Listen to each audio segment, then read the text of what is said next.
बहुत हो रहे हैं। हमारे से एक शख्स है जो कहते हैं कि भारत में हिंदू मुस्लिम का डीएनए एक ही है, और यहाँ से लगता है आप ही ने अंबाई समीकरण तोड़ दिया, आप जैसे साथियों ने। भाई ये वर्ड देखिए, कुछ ऐसे चंद लोग हैं जो इसको अलग बोलते हैं। मेरे हिसाब से मेरी जो मान्यता है, जो मैं मानता हूँ, क्योंकि देखो मैं इसमें कोई राजनीति नहीं करना चाहता। देखिए राजनीतिक वो करते हैं जो एक हिंदू मुस्लिम को अलग करना चाहते हैं। मैं आपका गारंटी के तौर पे बोलता हूँ, आप अपना ब्लड तोड़ के दिखाओ, मैं अपना ब्लड निकालता हूँ और उसके बाद दोनों को ब्लड को मिक्स करता हूँ। आप मेरे को बताओ, नाना पाटेकर वाला डायलॉग बोल ये तो वही डायलॉग है। मैं वो रियल भी तो है ना। अगर उसको कोई है मुझे बता दे कि ये दोनों का, ये हिंदू का खून है, ये मुसलमान का खून है, वो मैं एक्सेप्ट कर सकता हूँ। ऐसा कुछ नहीं है।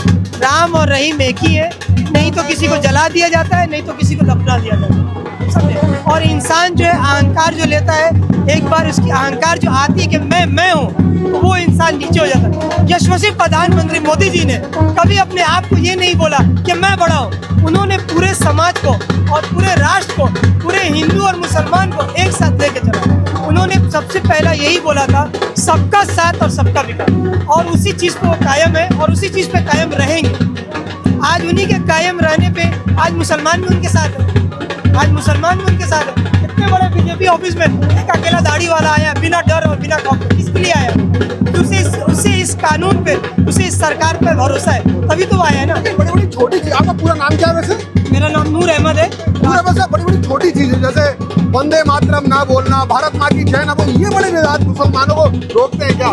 देखिए ये बोल के कोई फायदा नहीं है। मैं एक ही चीज बोलता हूँ, अगर मैंने भारत माता की जय बोल दिया या वंदे मातरम बोल दिया, तो मैं इससे ईमान से दाखिल नहीं होगा, इससे खारिज नहीं होगा।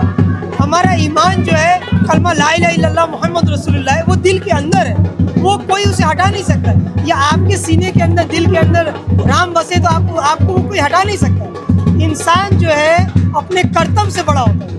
आप वैसे कहाँ के रहने वाले? मैं एक्चुअली मुंबई का रहने वाला हूँ। मुंबई के रहने वाले? मैं यहाँ पे आया हूँ। यहाँ पे आ रहा है जी। क्या लगता है कि बिहार के चुनाव के बाद अब जैसे पश्चिम बंगाल में भी बड़ा माहौल? बिल्कुल हमारी पार्टी वहाँ भी मेहनत कर रही है। हमारी राष्ट्रीय रक्षा सेना पार्टी आज के डेट में, राष्ट्रीय रक्षा सेना पार्टी से क्या ताल्लुक है इसका? बीजेपी से समर्थक है, वो पार्टी अच्छी लगी हमें, इसलिए हमने उसको समर्थन दिया पहले से। बिहार में भी हमने 22 दिन पूरी मेहनत करके आए, और हमारे जायसवाल साहब है, बिहार के प्रेसिडेंट हैं, हमने उनके साथ सपोर्ट किया।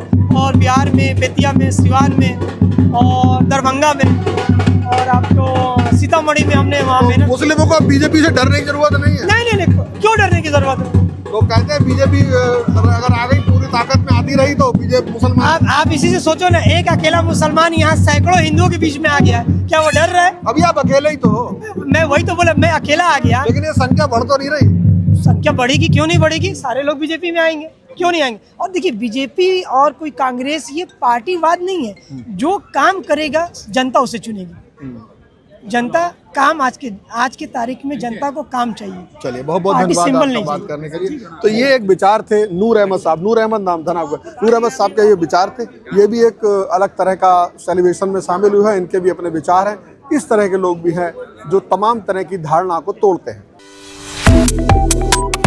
Subscribe to One India and never miss an update. Download the One India app now.